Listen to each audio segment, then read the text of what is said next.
बच्चे ने पूछा है प्रेफरेंस शेयर में कुमुलेटिव प्रेफरेंस शेयर और नॉन कुमुलेटिव प्रेफरेंस शेयर।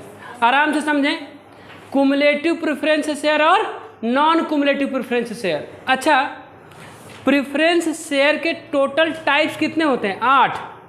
उसी में 4 नंबर में सवाल पूछ लेगा कि आप कुमुलेटिव प्रेफरेंस शेयर बताइए और नॉन कुमुलेटिव। सबसे पहले आप कुमुलेटिव का मतलब समझ जाइए। कुमुलेटिव का मतलब होता है इकट्ठा किया हुआ, और नॉन कुमुलेटिव का मतलब न इकट्ठा किया हुआ। आइए इधर सब लोग ध्यान से सुने। अर्णव, आप 12% प्रेफरेंस शेयर होल्डर हैं, 12% प्रेफरेंस शेयर होल्डर है, और आपने 1000 शेयर लिया हुआ है और एक शेयर की वैल्यू है 10। आपने कितना शेयर लिया हुआ है? 10,000। आपको हर साल डिविडेंड कितना चाहिए? इसी 10,000 का 12%। कितने का डिविडेंड मिलता है? जितना आपने पेड अप शेयर किया है, जितना आपने पैसा दिया हुआ है। मान लीजिए एक शेयर की वैल्यू 10 है और 10 पूरा दे दिया है तो है 10,000। अगर मान लीजिए एक शेयर की वैल्यू 10 है लेकिन आपने केवल 8 दिया है तो पेड अप कितना हो जाएगा? 8,000। तो डिविडेंड किस पे मिलेगा? 8,000 पर। तो डिविडेंड मिलता कितना है? जितना आपने पेड कर दिया है कंपनी को उसी पे डिविडेंड मिलता है।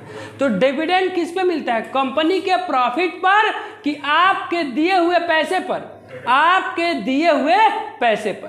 कंपनी के प्रॉफिट पे नहीं, आपके दिए हुए पैसे पर। जितना आपने कंपनी को पैसा दिया हुआ है उसी दिए हुए पैसे पर आपको क्या मिलता है? डिविडेंड मिलता है। सब लोग अब ध्यान से सुने, अब जरा ध्यान से सुने इधर।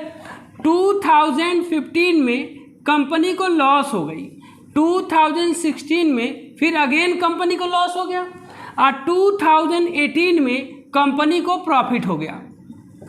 अब बताइए आपको डिविडेंड कितना मिलेगा? अगर आप, 2 तरह से सवाल बताता हूं। अब अगर आप कुमुलेटिव प्रेफरेंस शेयर होल्डर हैं, कुमुलेटिव प्रेफरेंस शेयर होल्डर हैं, कुमुलेटिव प्रेफरेंस शेयर होल्डर हैं, और दूसरा non cumulative preference share holder है। ध्यान से सुनिए, अगर कुमुलेटिव प्रेफरेंस शेयर होल्डर हैं तो 2018 में टोटल आपको मिलेगा 10,000 का 12% कितना आ जाएगा? 1200। तो 1200 प्लस 1200 प्लस 1200, तो ये तीनों जोड़ के मिलेगा आपको, ये 3600 मिलेगा। क्यों?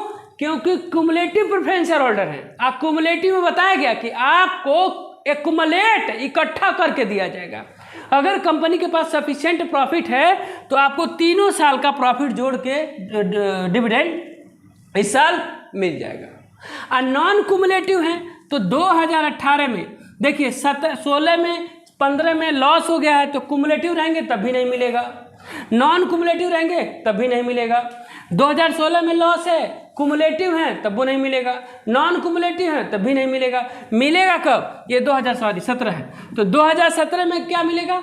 जब प्रॉफिट हो रहा है, कुमुलेटिव है तो 3 साल का आपका जोड़ के इसी साल मिल जाएगा। और नॉन कुमुलेटिव है तो 2017 में केवल मिलेगा आपको 1200। क्यों? 10,000 का यही 12/100 1200 रुपये आपको डिविडेंड मिल जाएगा। यही दोनों में अंतर है, कुमुलेटिव और नॉन कुमुलेटिव। कुमुलेटिव मतलब इकट्ठा करके मिल जाएगा, और नॉन कुमुलेटिव का मतलब इकट्ठा करके नहीं मिलेगा। That's it. इसे कहते हैं कुमुलेटिव प्रेफरेंस शेयर, ऐसे कहते हैं नॉन कुमुलेटिव प्रेफरेंस शेयर। तो एग्जाम में आपको क्या बताना है? Cumulative preference share holder are those share holder which received dividend during the loss of the year. जैसा लॉस हुआ है वो प्रॉफिट वाले ईयर में उसको अकोमुलेट इकट्ठा करके मिल जाएगा। Non cumulative preference share holder are those share holder which not right to receive dividend accumulate. इसको एक्युमुलेट करके नहीं मिलता है। क्लियर? तो ये कहाँ आता है? ये type of preference share holder में आता है। अगर कुमुलेटिव है तो जोड़ के मिल जाएगा, नॉन कुमुलेटिव है तो जोड़ के नहीं मिलेगा। अगर किसी को कोई प्रॉब्लम हो तो पूछ लें हमसे इस टॉपिक में। पूछें हिमांशु, रोशन, निहाल? नहीं? अर्नव, वकील साहब नहीं, मधु, खुशी, पूजा नहीं, चले जी। निहाल